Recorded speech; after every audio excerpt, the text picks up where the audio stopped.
E o último princípio que eu vou tratar com vocês, talvez seja o princípio mais importante do ponto de vista de concurso público, do ponto de vista de advocacia eleitoral, é o princípio da anterioridade eleitoral.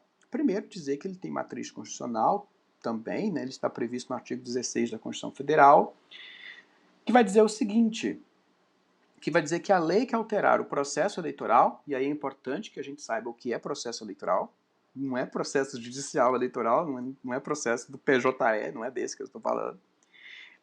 A lei que alterar o processo eleitoral entrará em vigor na data de sua publicação, beleza, só que só um detalhe, não se aplicando à eleição que ocorra até o ano antes de sua vigência. Então é preciso que essa lei que altere o processo eleitoral, ela entre em vigência a pelo menos um ano antes das eleições, ou mais. Tá? Por quê? Porque nós temos que evitar surpresas aos candidatos e aos eleitores. Mas, afinal de contas, né, a lei que altera o processo eleitoral, mas para eu saber se uma determinada lei altera ou não o processo eleitoral, eu preciso saber o que é o processo eleitoral para os fins do artigo 16 da Constituição Federal. E aí é onde eu trago essa definição, esse conceito, melhor falando, do José Jairo Gomes. O José Jairo Gomes, ele vai falar que, do ponto de vista, no sentido amplo, processo eleitoral significa essa complexa relação que se instaura entre a justiça eleitoral, candidatos, partidos políticos, coligações, Ministério Público e cidadãos com vistas à concretização do sacrossanto direito de sufrágio e escolha legítima dos ocupantes dos cargos público-eletivos em disputa.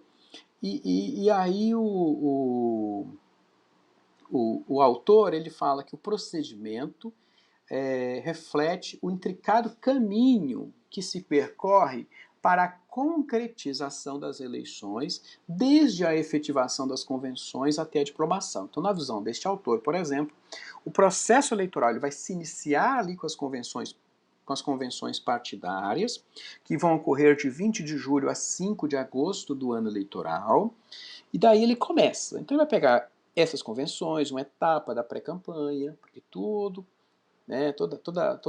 ato permitido por esses pré-candidatos até o dia 15 de agosto é pré-campanha, o registro de candidatura, a propaganda eleitoral, o dia da eleição, a totalização dos votos e a diplomação. Tudo isso aí é o que a gente considera como processo eleitoral. Veja que é um iter, é um caminho em que fases da ideia de processo eleitoral vão acontecendo e que elas são previamente estabelecidas na legislação eleitoral.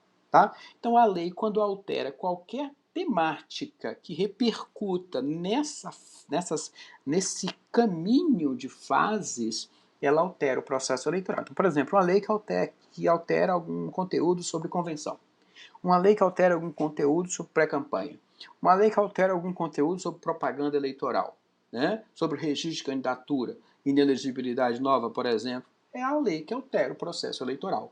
Então, para ela valer para uma eleição, ela precisa entrar em vigência pelo menos um ano antes da eleição. A gente sabe que a eleição ocorre no primeiro domingo, primeiro turno, né?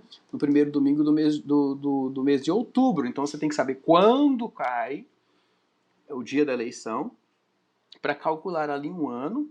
E se esta nova lei tiver menos de um ano antes da eleição, ela não vai ser aplicada para esta eleição. Foi o que aconteceu com a lei complementar 135 de 2010, que ela, por não cumprir a anterioridade, ela não foi aplicada nas eleições de 2010.